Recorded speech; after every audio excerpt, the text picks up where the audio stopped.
Welcome to the Bret Boone podcast. I am Bret Boone. Today on the program, we're going to go around the horn with Cleveland legend, one of my favorite players, Albert Belle.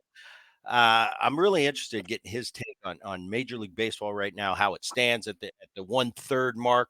Ladies and gentlemen, Albert Belle. Albert, thanks for coming on, man. Yeah, how you doing? Thanks for inviting me. You got it. I want to talk quick. I know you just got back. You just got off a plane. We actually had to delay our show for a day. Tell the people out there listening to the Boom podcast, watching the Boom podcast, where were you? Stone something. We did a family trip to London. Um, my mother-in-law wanted to take the kids on a European vacation. For my oldest daughter, she just graduated, turned 18, but she's getting up in years, and she wanted to take all my kids as far as their graduation to get them all done at once because I don't think she's going to be doing any more, major traveling after this. And so it was me and my wife, mother-in-law, and my three daughters. And I asked my dad if he wanted to go, and he's 83, and he's like, "Oh no, I'm way past my prime going to Europe." He's like, "That's going to be it just was going to be too much for him." So um, he'll come here, and I'll go back to Louisiana, but. London, Europe is different. We went to the pretty tourist part of, Europe, Buckingham Palace, Westminster, around that area. And it was crowded. Thank goodness we had, great weather. It was sunny and 65. Did a lot of walking, got a chance to see a lot of historic sites. I got a chance to see the guards change. That was pretty cool. Went to Windsor Castle, and we did that on Friday. And they said, Prince Charles had just left on Wednesday, but we went to, only the tourist parts. But it was pretty nice to see, Europe. I had never been there before. And but I think I am actually done. My wife and mother-in-law planned this out, and I just told her I was just going to do 5 days, pick one city. I liked London. I'll do all the tourist things, and but I want to come home. I just like being at home. The nice weather here in Arizona. It's sunny and 100 degrees. I don't have to worry about bad weather just yet, but it was fun. I got a chance to do a lot of things with the kids. Ate a lot of fish and chips. We went to some nice restaurants, some nice pubs. Did some things. My kids were mad at me because I was, trying to include them in a bunch of selfies, and I was like a selfie maniac over there, taking all these pictures. But it was fun. It was a once in a lifetime thing. Got a chance to see Stonehenge, which was pretty cool. It was like a 2-hour bus ride, out to Stonehenge, and you got a chance to walk, around the stones, and it's pretty amazing how that situation was set up. There's all these stories and theories about how the stones got like that, but it was fascinating to see, and and I think everybody from here, should go to Europe and stuff. But I really appreciate how great we have it here in America, and the wonderful things we kind of take for granted. But uh, to be here and back here, I'm just happy to be home because I enjoyed experiencing a lot of the different cultures. I talked to a lot of different people, and talked about different things, and I love learning about the different cultures from some fascinating people around the world. So it was pretty cool.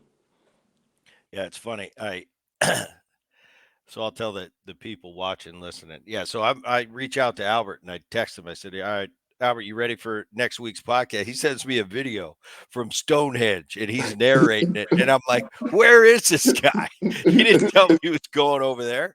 So I thought that was pretty cool. And when you get to the selfie, isn't it funny? I mean, put yourself back 30 years from now, and you're going to be around bugging your kids and your family about taking selfies. It's crazy. It's like we would never, because I don't know if you were like me, but man, whenever that camera would come out, mom and dad are like, hey, we got to get some pictures. Right. Not so much dad, but mom. You were always like, come on, mom, just that's enough. That's enough. And now we're the ones out there being the nerd dads. Like, come on, we got to get a picture. We got to document it. And they're Yeah. looking at you like, this isn't like you. I'm like, well, we're getting older. We appreciate these times. We got to document them. Yeah, you know what? It's funny because now when I look at pictures, it was like the Polaroids. You take the Polaroids, you had to take it to the camera store or Walgreens and get it developed, and then look at the pictures and stuff. But to be able to pull up these pictures, my wife, she's kind of like the technology guru. She organizes, puts them all these different, years, and she does the Shutterfly where she can create like a book Right. and memories and stuff, and it pops up, and so it's pretty cool, with the fun things you can do with technology, and you can always enjoy like the memories, for graduation, European vacation, the last time we went to Universal Studios. So, that's something that the kids will remember forever. Very cool. Very cool. All right. I know you've been keeping up because we talk all the time about what's going on in the world of baseball. I'm going to start right at the top with last week. Acuna Jr., who was the MVP a year ago, big part of that Atlanta team, off to a real slow start. Did something quirky at second base, twisted the wrong way. ACL out for the year. Xander Bogaerts, who was off to a slow start with the San Diego Padres. He's going to spend a lot of time on the IL now with a shoulder injury. I think he's on the 60-day IL. And then the Giant center fielder, the Lee kid, who was a phenomenon from Korea, I think signed the highest uh, deal ever in the major leagues from a Korean born player. He's out for the year in San Francisco. So let's tackle Acuna, Bogarts, Lee, what that means to their teams. Well, it means everything to the Braves. Acuna was kind of the main reason why they had a phenomenal season. Last year, I think he got banged up in spring training. Maybe injured his knee, and there was a question if he was going to be ready by opening day. But he, the way he plays the game, obviously, knees are important stuff, but to be able to get banged up and to tear an ACL, I mean, he's going to be out for a while. And, you just, every day, I just sit at home and I look at the ticker, and, you know, somebody has a strain. I've heard the name of so many muscles in the body that I didn't even know exist. And then I was like, wait a minute, let me go look this muscle up. I don't even know where this muscle is in the body. There's the scapula, there's your subscapula, there's a contusion, there's this injury here and stuff. And, um, you know, so many pitchers are just injuring their elbows and their ulnas and shoulders. And it's just weird how, uh, these guys, some of them I think can play through pain, but they just don't want to. We're looking at Rendo. People have asked me, they were like, well, it's a hamstring injury. Did he tear the muscle away from the bone is why he's out for the whole year? And I said, probably not. But, when he comes back, if he comes back, it's pretty much the same story with him. Trout, he's banged up. He's going to be out for a while. And I look at the Trout situation, and a lot of these guys, as soon as things start going bad, or they start coming up with these injuries and they just won't play through, they won't battle, they won't try to figure it out, they'll just go on the IL for numbers of days. And like I've always said before, when Trout signed that 10-year extension, I said he wasn't going to play half the games, and this is the year 3. And once again, he's banged up and around Memorial Day, and he's going to be out for a while. It's interesting because I We talk quite a bit, and we do talk about injuries, and I understand, injuries happen. Everybody, and during our time when we played, yeah, guys got hurt, but it's almost like you look to the organizations. Yeah, the money's bigger than it was. I can see that. I can see it from an owner's perspective. They want to have a lot of say in how they treat their players that they're paying $30 million a year. Um, but I have to think, is it different than when I know when we played, Albert, at least the teams I played for, it's like I played every day. And it's like if I had an injury, it doesn't matter. I got to find a way to be in that lineup because you can't drive in 100 if you're on the bench. You can't hit your numbers. And yeah, we talk about it being a team game. It is a team game, but the better we do individually adds to that team. And Albert Belle was a guy, you were a guy that was driving in 120 plus every year. If you're missing a bulk of time, you don't have the games to drive that in. That team depends on those RBIs. I think that's at least the way I looked at it. Like if I'm not on the field, I can't be contributing. I got to find a way to get on the field. And the trainers we dealt with back then, you had relationships with them. You were with them for years and years. You trusted them. You could tell them, hey, I got a little bit of a tweak here, but as long as we do our work, I'll get here early tomorrow. I can be 85%, which is better than the alternative. So we had that kind of relationship. Do you see in the game today, from an organizational standpoint and from a training standpoint, any difference than 10, 15, 20 years ago? Well, what's different now is I know back then we had strength coaches.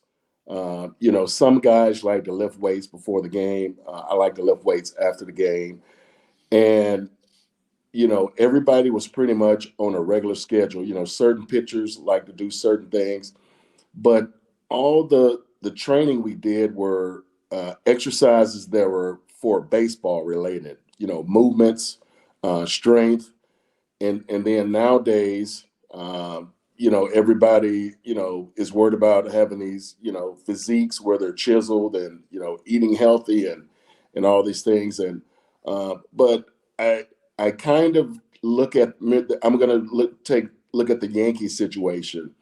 Juan Soto, he's showing up playing every day. And isn't it funny how all of a sudden Stanton is not banged up, because he normally has his, annual calf strain.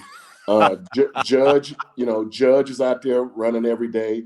I think the only guy that has been banged up, I saw where LeMahieu was banged up, but he's back.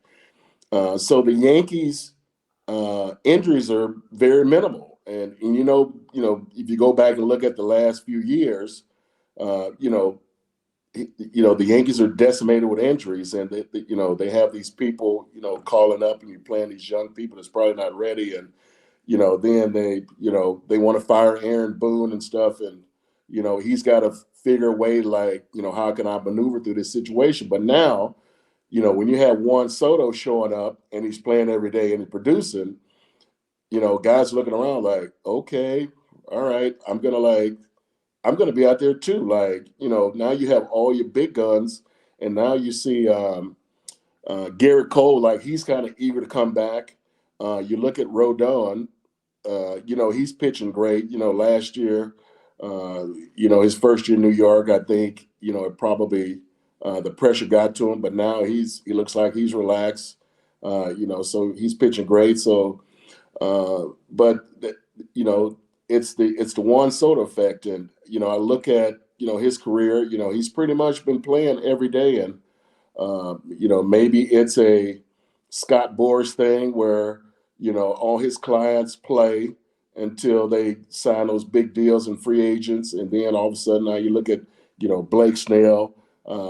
He's having a subpar year, but last year was a free agency year, and he wins the Cy Young. So I think it's more mental, and these guys are just as soon as something bad happens or as soon as there's like a little pain, like they don't want to suck it up. They want the trainer runs out on the field like hover mom, at the park, and they just don't suck it up. And I'm going to go back to about 3 weeks ago. I went to a high school state championship game, and in the first inning, a buddy of mine, his son It was a play at the plate. He slides in feet first, and it's bang bang. The catcher, didn't have the ball, but he blocked the plate. And my son's kid gets up, named Xander. He gets up. He's a little woozy because the catcher kind of plowed into him, but thank God, the kid slid feet first. And the coach just kind of looks out there and he waves the coach away. He's like, no, hey, let me just shake it off, get the dirt off my pants. And he was fine. But if that was a big league game, the trainer, the manager would have been sprinting out on the field and checking, and then that would have been a review about if the guy blocked the plate, and so it was great to see. In a high school game, they played the game how it should have been played, and it was a great, fundamentally sound baseball game. And at the end of the game, Saguaro High School, they won the state championship 2-1. Caminetti, you'll be reading about him in the future. He'll probably be a first round pick this year. This tall left-handed kid, he's probably throwing 95, 97. He was just blowing away the other team. And it was just a great, pure baseball game to watch. And I was like, you know what? I told my buddy, his name's Brian, I said, you guys should take this game, video of this game, and send it to Major League Baseball. And this is how the game should be played. Like, these high school kids, they were fundamentally sound. They executed situations. They knew how to hit in certain situations. When they were called on the bunt, they laid down perfect bunts. Each side laid down one bunt. The guys came up throwing from the outfield. They hit the cutoff man.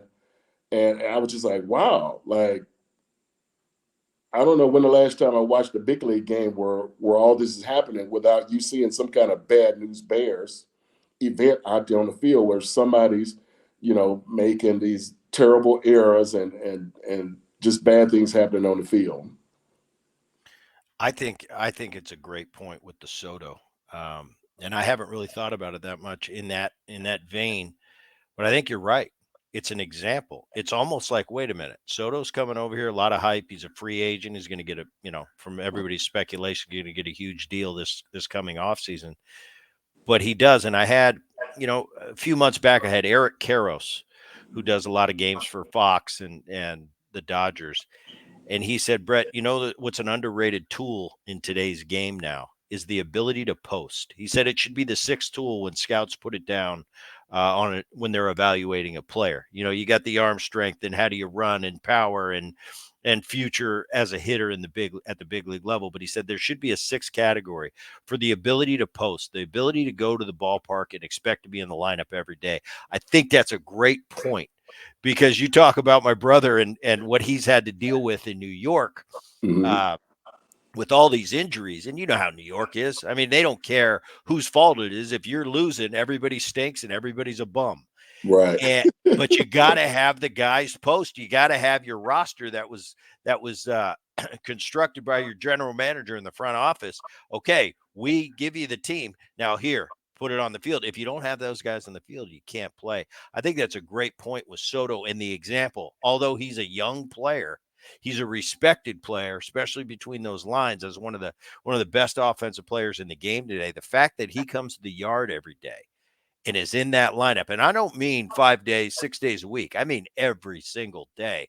I think those other guys, even as great as an Aaron Judge is, as many home runs as Stanton has so far in his career, 400 plus. Man, they look. I think Verdugo, the kid that came from Boston, I think he adds something. Yeah. Volpe's a young talent he wants to play every day. I think Rizzo's a good guy and a real good fixture in that clubhouse. But the fact that Juan comes and they go, wait a minute, he's going to show us up if he's in the lineup every day and we're not. I think there's something to that. Now the pitching staff, how they've held up, it's been amazing to me how well they've done with the absence of a Garrett Cole to this point. But I think that's a great point, an example from a young great player on how to go about coming to the ballpark and being in the lineup every day and being accountable. I think that's a great point. Have you seen the kid from Pittsburgh, Skenes, number one pick? He's in the big leagues now. Have you got to see much of him in his first 2 or 3 starts? I got a chance to watch, his first start. Obviously I watched him, last year when LSU was on there, Cinderella season to win a national championship. You know, uh, as a fellow alumni of LSU Tigers, it was great to see this kid, pretty much dominate. And, he was pitching, deep into the games. He throws a lot of pitches. He has a lot of heart. And I watched him pitch. His first couple starts, there was the rain delay. So he kind of got a bad deal. And then he came back in his next start. He's scheduled a pitch today. And I want to watch that game. But, this kid, can throw, fastballs for strikes. He can throw it up. He can throw it down. He can throw it around the zone. He's gonna battle.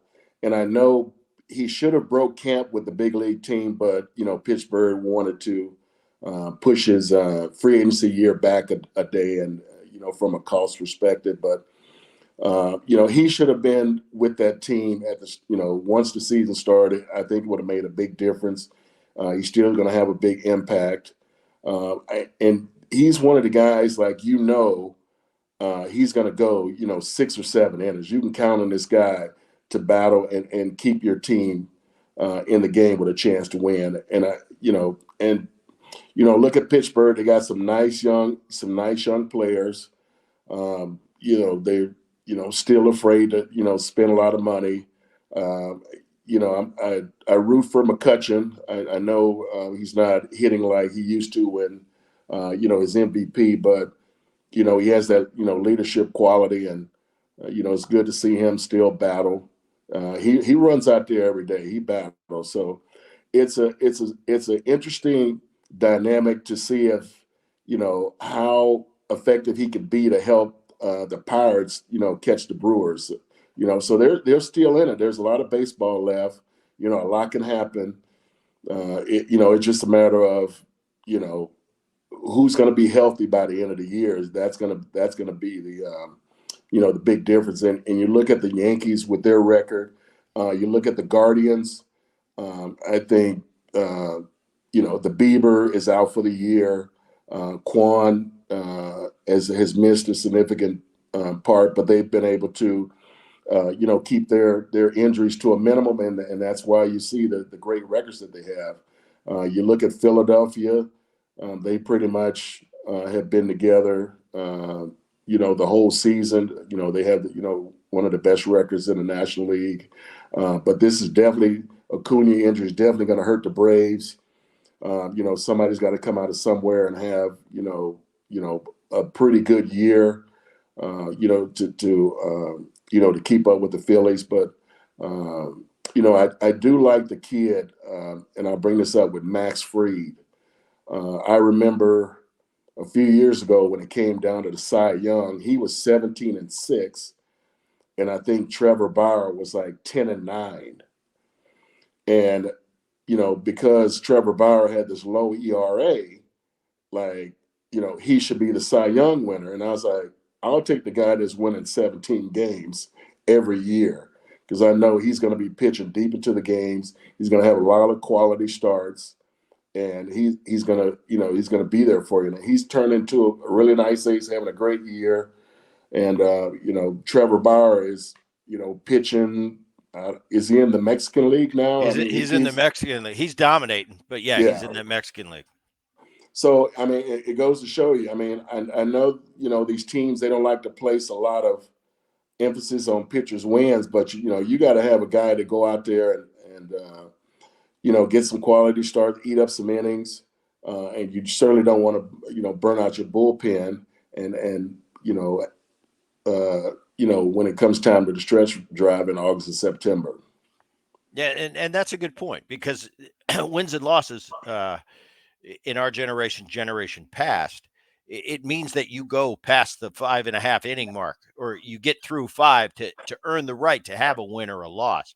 So in a day where, and I don't completely blame this on the young pitchers coming up, because it's the culture. It's how they're taught in the minor leagues. You give us 5 at max effort innings, all you can give us, and then we'll give it to the bullpen. I think the days of the Max Fried, and you talk about Max Fried. I watched him. I believe his last start, he pitched a 9 inning shut or 9 inning, gave up 1 run, and it was really cool for someone to finish a game. I think a Justin Verlander still has that mentality, and it's not so much that you pitch 9 innings, but you take the ball with a plan of pitching 9 innings. It's like you hit a double down the left field line. That's really good if you hit it just fair down the left field line. Thinking about going to the plate and hitting a double down the left field line, that's bad. But Right, but the right. result is good. So I think if you have the mentality of, hey, I'm going 8 or 9 innings today, and you end up going 7, well, yeah, you didn't hit your goal. But in today's game, that's a huge win if you got a guy that can go out and give you 7 innings. It'll be interesting how Skenes does. Does Skenes remind you of anybody from your generation? For me, he reminds me the first time I faced like a Kerry Wood, the first time I faced a Mark Pryor, who kind of fizzled out with a lot of injuries. But I remember the first time they came on the scene, wow, it was like it was an event. It was almost like in the early 13 or 2010-ish, around there, 9, when Strasburg came onto the scene. It was a big deal. All the fanfare is there for Skeens. Do you have anything in your career where you remember this kid's going to be good for a long time? You know what? I was just thinking because I remember the next morning after he made his start, he went like 4 innings, and then that was the rain delay, and I it popped up as check this out. Paul Skeen makes historic debut with the Pirates, and I'm like, wait a minute, he only went 4 innings. Let me click on this article, and they were like, he's the first guy to throw like 7 pitches over 100 miles an hour in his debut, and I was like, okay. I watched him pitch, and he kind of gassed up, some guys with 2 strikes to kind of throw it by him, but I was like, when he was throwing the ball like 96 on the outside corner and it looked effortless, like they weren't even swinging at it and it was a strike. And I was like, well, I don't understand why he wants to keep trying to gas up when you can throw the ball 96 on the outside corner for strikes and they're not swinging at it. Like, that's Greg Maddux. He's like, okay, I'm going to just keep doing it. I keep throwing it for a strike. You're not swinging at it. So, hey, I'll keep doing it. So, it'll be curious to see, uh, if he can just kind of scale it back. I'm just thinking, because it's a grind, when you're going to make 30 something starts and you're trying to gas up and be max effort, you may just have to take a little bit off. It's tough getting a 96, especially, late in the year, and he'll be able to save some energy, but every now and then he can gas one up when he's up in the strike zone. But from a longevity, I'd love to see him throw the ball 95, 96, and because that's what kind of like what Roger Clemens used to do. He kind of reminds me of Clemens. Clemens, would pitch, and then as soon as he gets 2 strikes, he's going to elevate. He's going to have a hard, throw a harder pitch up in the zone. Nolan Ryan did it. Randy Johnson, end up doing it later in his career, and that's what it's going to take to be successful and to have a long career. Yeah, Pedro used to do it, and you know who I think's a great example that went from a power guy uh, to really a freaking technician out there and a pitcher was a guy you played with, Bartolo Colon. I Right, remember as a young pitcher, when I was in Cincinnati, or as a young, yeah, I was a young player. He was a young pitcher. I was in Cincinnati. We'd have that crosstown rivalry that they tried to make it all the time, the Reds and the Indians. right, And I remember facing Bartolo, and this kid was throwing, he was touching 100 at times. But I remember thinking, that's 100, but that's the lightest 100. Man, it's a good ball to hit. Later in his career, when he learned how to pitch, he pitched like Maddox. He had that 2-seamer, and he was throwing 92, 93, and he would paint. He was twice the pitcher that he was than when he came up as that young kid throwing 100, when he right. learned how to pitch and hit his spots. And he had a great career. Bartolo still wants to pitch right now.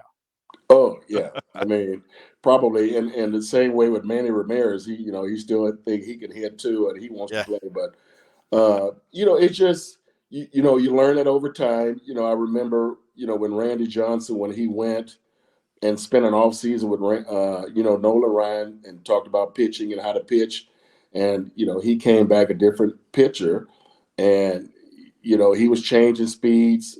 He was taking a little bit off. Making sure he was throwing strikes.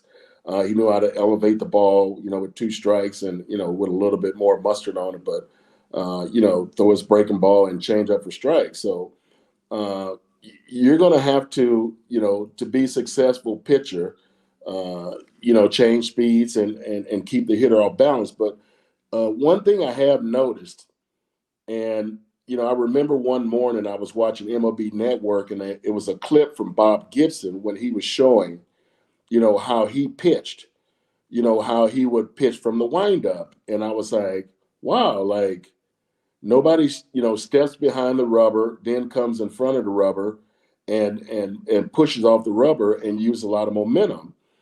And I know everybody kind of like, either is throwing out of the stretch, and they got all these tweaks, and these motions. And I was like, that probably has a lot to do with and you're doing max effort and you're not using your total body. That's going to have a lot of strain on your arm. And I just remember, even when I pitched, just stepping back, I remember watching Jim Palmer, how, all these guys, Nolan Ryan, they would all step behind the rubber, Roger Clemens, Pedro, and they would use the rubber and pitch. And, they had long careers. But now these guys are just standing there and everybody just kind of doing this funky thing in front of the rubber and do two or three things. And I don't understand why they're telling these pitchers not to learn how to pitch out of the windup. Yeah, interesting. You're right. I mean, you go back to old footage of dominant starting pitchers. They all had that wind up and that motion that went back and then forward. And you're right. A lot less injuries back in the day than present day. All right, I want to play a little fun game. Then we'll go around the horn real quick. Okay, Okay, I've already put my name on the list, so I'm there. Okay, we're gonna 90s and 2000s Albert Bell's team that he's going to go to battle with. So I put you, Albert. You want to be in left field? sure. You're in left. I'm at second base. You got to pick the rest of the team. You could pick anybody during your career who you played with or against. So we're going to go first base. Who you taking? We got to win this game now. Wow.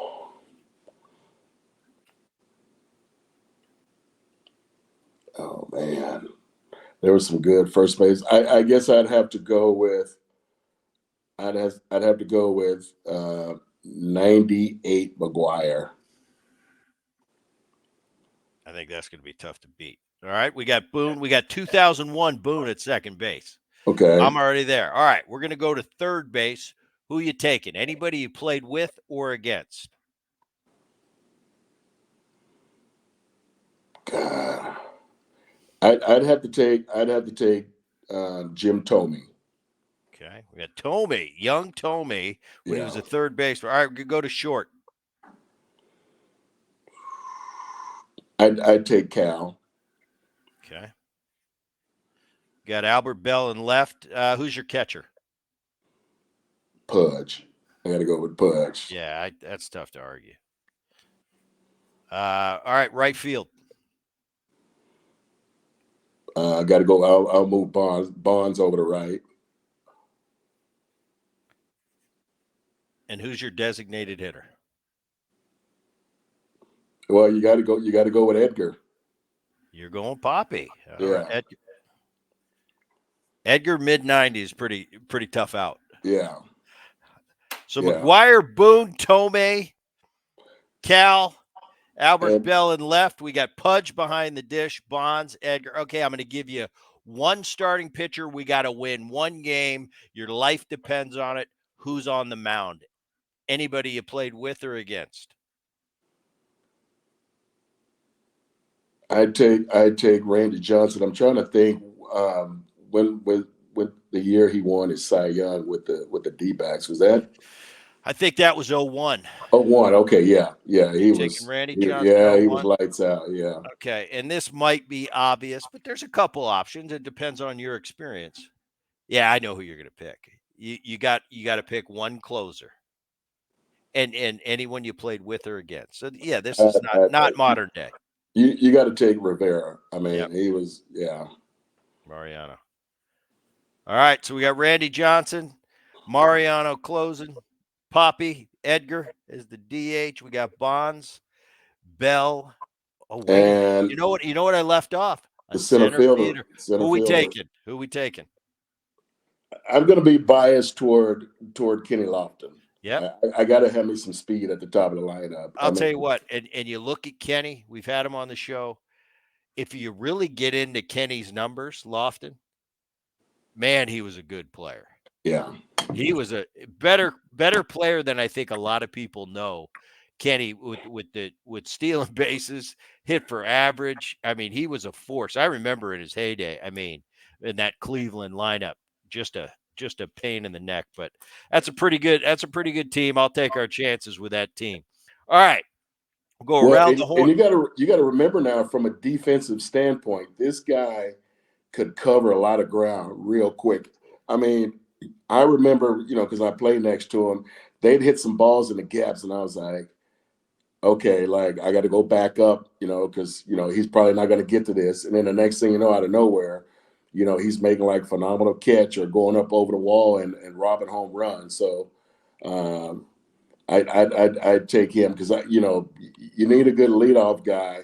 But I know maybe we can stick because it was a tough choice between him or Griffey. But if I need a leadoff guy, I'm going to take Kenny Lofton and play in center field. I need a leadoff guy. Well, and Kenny, one of the greatest players of all time. But I look at this team, you got plenty of firepower. Right. So now you're just setting the table at the top of the line. We're going to play Yeah. old school because we're going to steal bases on this team. All right, quick around the horn. I'll let you out of here. Let's just go through the divisions, and then I'm going to ask you who do you got holding on? Who's for real? Who do you think's going to fade? We'll start with the National League East, and I got the Philly. Man, Phillies are impressive. They've Right. taken it to another level. Arguably the best team in baseball right now. You get the Phillies, Braves, Mets, Nationals, and Marlins. That'd be the NL East. Uh, Phillies, and Braves first and second place. Does that last? Give me your summation of the NL East. The thing about the Phillies, as soon as the World Series was over and it was time for free agency, first priorities they re-signed pitchers, and it's paid off for them. Nola, is dealing. So those guys, they have the pitching. They'll probably, the key is Taijuan Walker, and I was curious because last year he had an incredible season.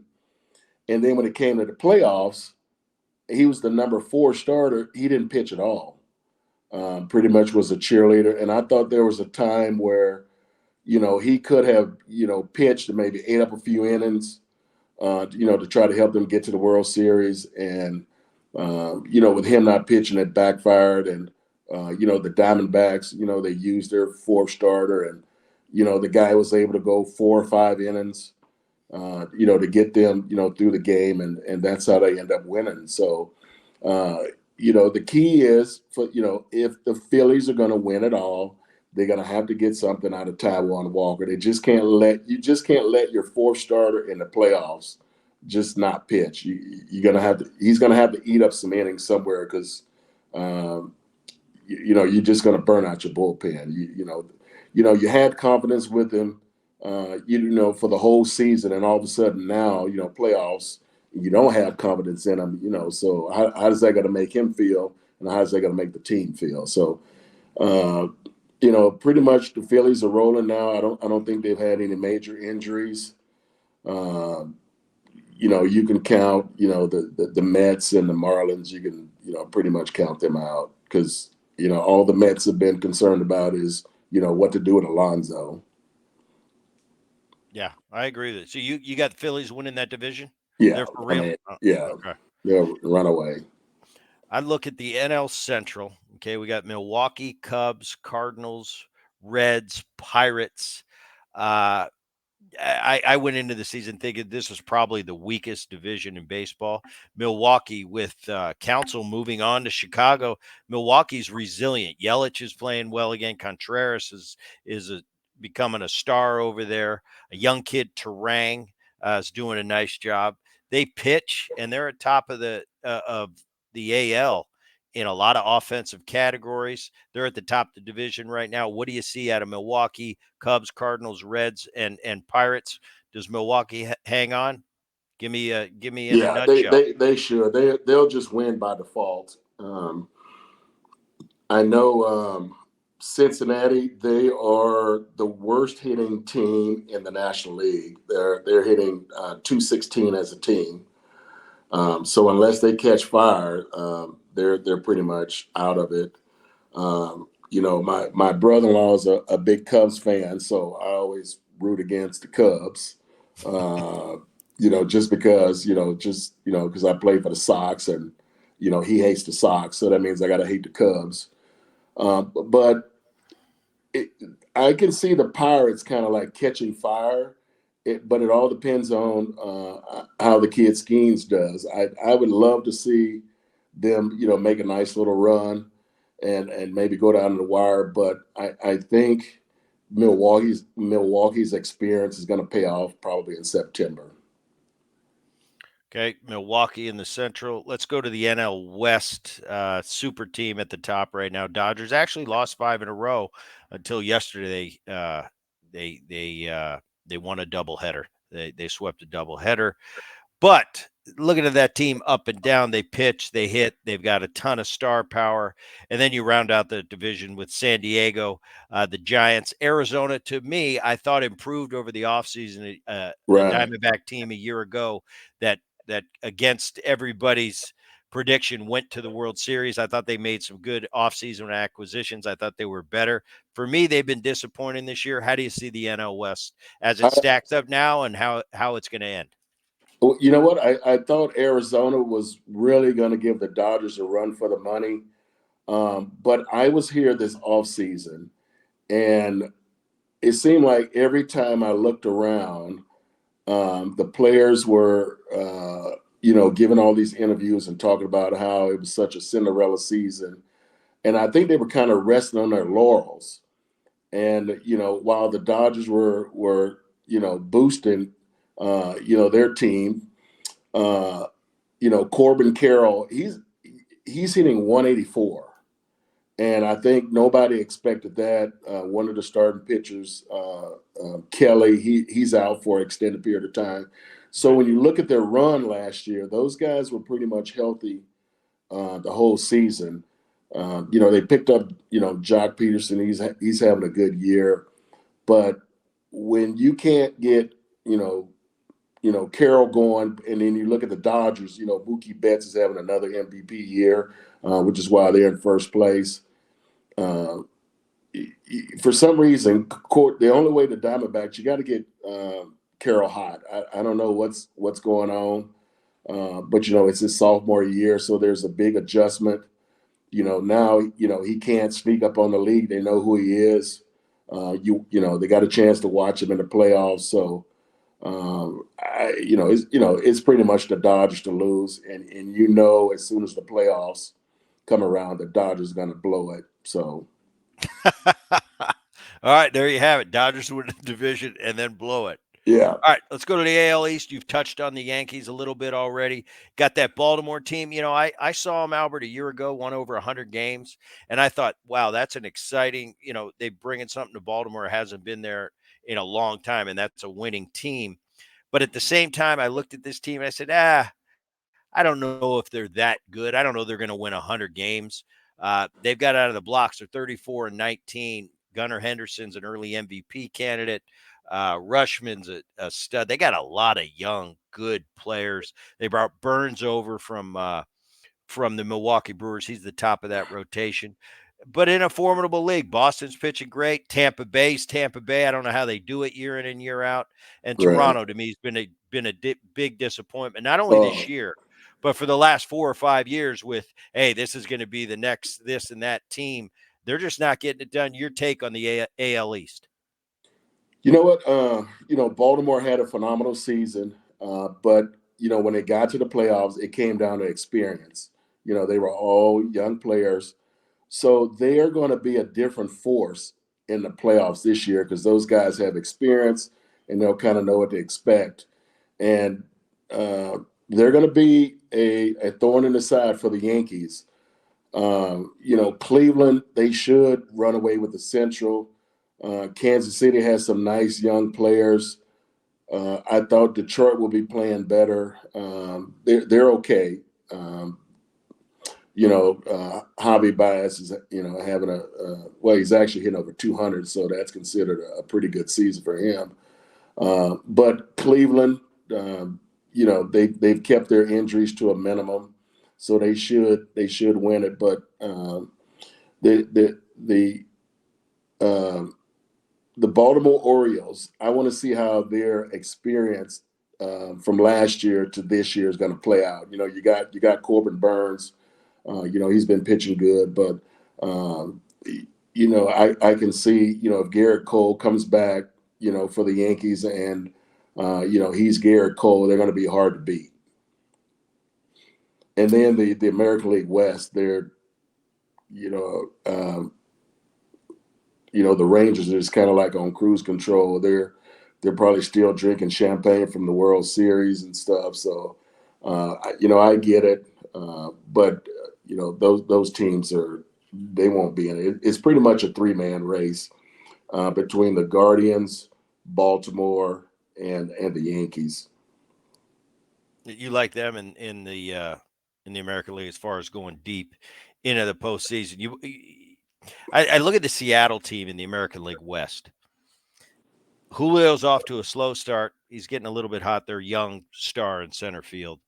But offensively, they continue to scuffle. They're at the bottom of all offensive categories. They got a young staff from Castillo, Gilbert, Kirby, Wu, and Miller, who I spend a little extra time on Seattle just because of my time there. Mm-hmm. And man, these kids are talented pitchers. They got a pretty good bullpen. I look at that division right now. Seattle's at the top of the division right now, but I think it's a very vulnerable division when it comes to, you mentioned the Texas Rangers of a year ago, but they've had Bradford, uh, DeGrom, Evaldi's been on the shelf.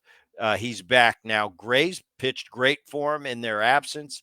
Dunning's done okay. They got a kid, Lorenzen, who was with the Angels a year ago. He's Yeah, come over and done a pretty good job.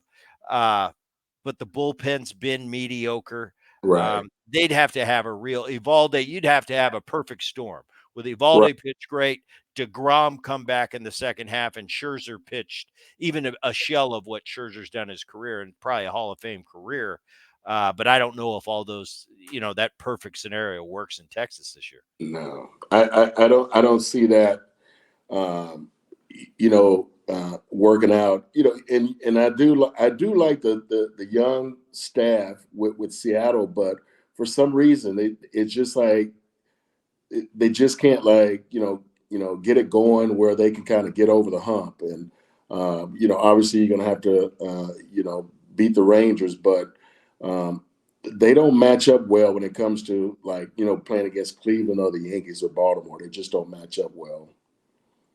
Are you surprised at all of your Cleveland Indians? I am with Bieber going down. Or if you would have told me they had a healthy Miller or Williams, the young kid, and a Yeah, healthy Bieber, that wouldn't surprise me in the American League Central. Them doing what they're doing, but I'll tell you what, these guys are playing just right up there, the best record in baseball. Uh, Minnesota's going to be better. They went on a recent run. They've got some pitching. We saw that in the postseason a year ago. right. Kansas City went out this offseason and got Lugo and Waka from the San Diego Padres. They're playing pretty good. They're 34-22. Tigers around 500. I don't think they're a factor. And obviously the White Sox aren't going to do anything this year. But do you see Cleveland continue to run away with it? Or do you see Minnesota and Kansas City being viable opponents down the stretch I in I can the AL. see I can see Kansas City being a wild card and come up and surprise some people. They have some nice young pitching. Bobby Witt Jr.'s having a phenomenal season. Um, even the catcher is having a Perez, Salvador. Perez is having a bounce back year. So it's interesting, and you look at basically 4 more months, and it comes down to like who can keep their team the healthiest. You look at the Rangers. Why they've been, they got pitchers, starting pitchers banged up. That's why you struggle. And when I look at the Guardians, um, you know, they just kind of killed Beaver's confidence because all you heard the whole offseason is like, where are they going to trade him? What are they going to do with them? Are you going to trade him in spring training? Are you going to, trade him here? Are you going to trade him there? And I think it just kind of killed the kid's confidence instead of just saying, hey, let's go for it. You're going to be the ace. Show us what you got. Let's go and then we'll worry about free agency and we'll worry about the trade deadline later. But let's get off to this phenomenal start. And I think it just kind of affected his mind. Maybe he was trying to do too much and hurt his arm. But they've had some nice young pitchers that step up. Voigt's kind of I watched his lineups. His lineups are pretty consistent. I know that the fans in Cleveland were worried about these guys hitting home runs, and I was like, I'm more focused on getting some base hits. The homers will come.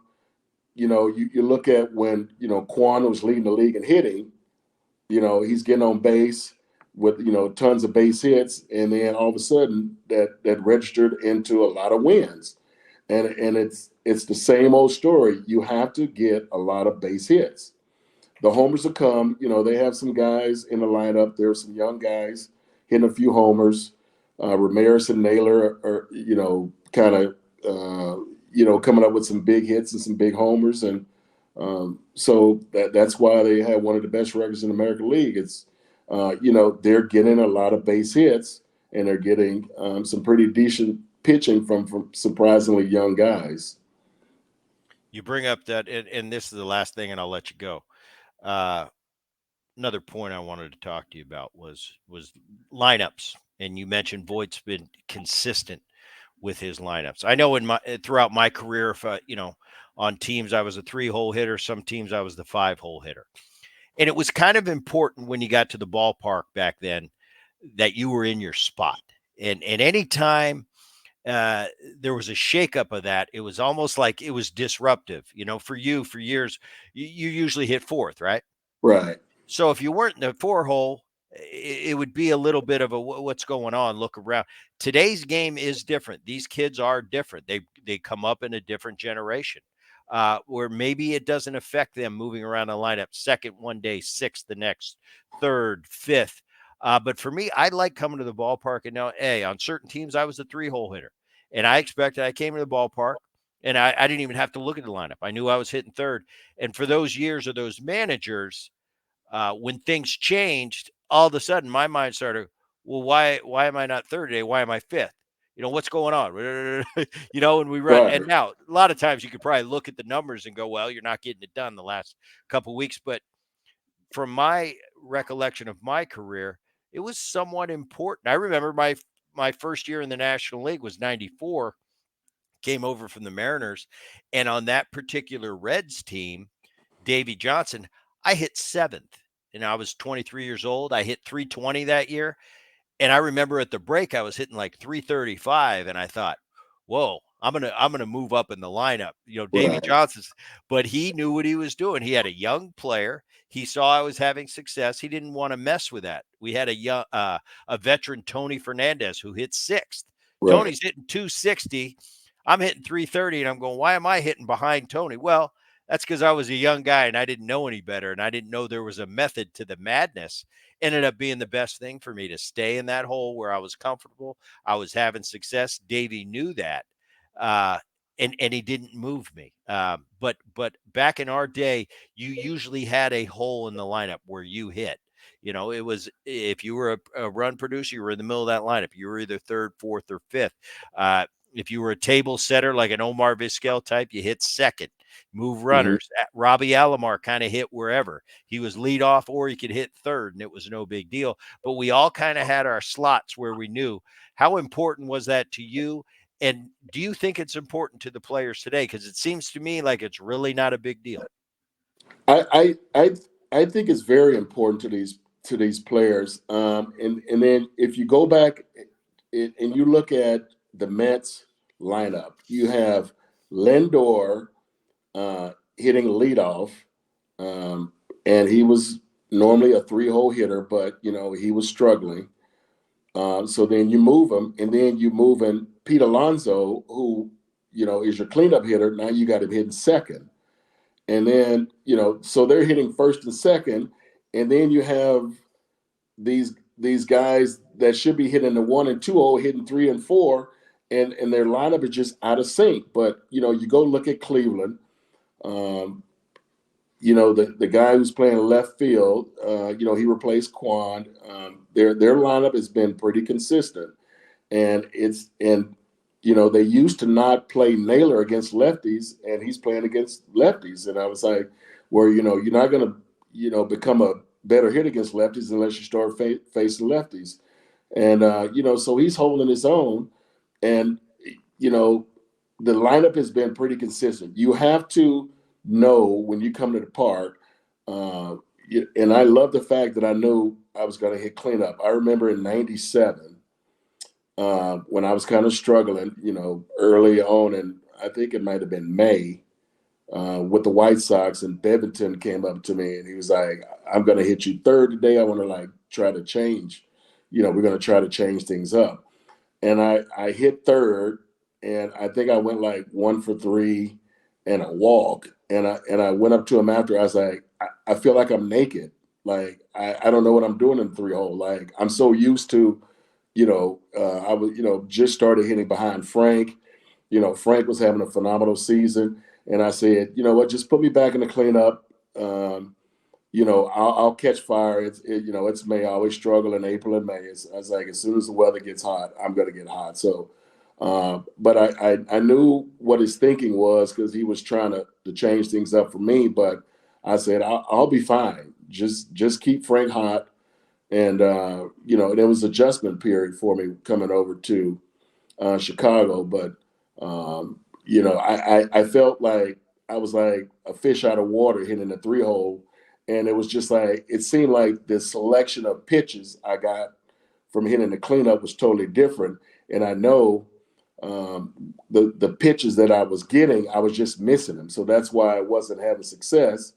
I didn't like playing in cold weather, but as soon as things warms up, I get those same selection of pitches and I was having success. So it definitely, players need to have, that feeling that they're going to be in a solid part of the lineup. Like if you look at Chris Bryant, I remember when he came up when they had that phenomenal season when they won the World Series in 2016. He was hitting the cleanup.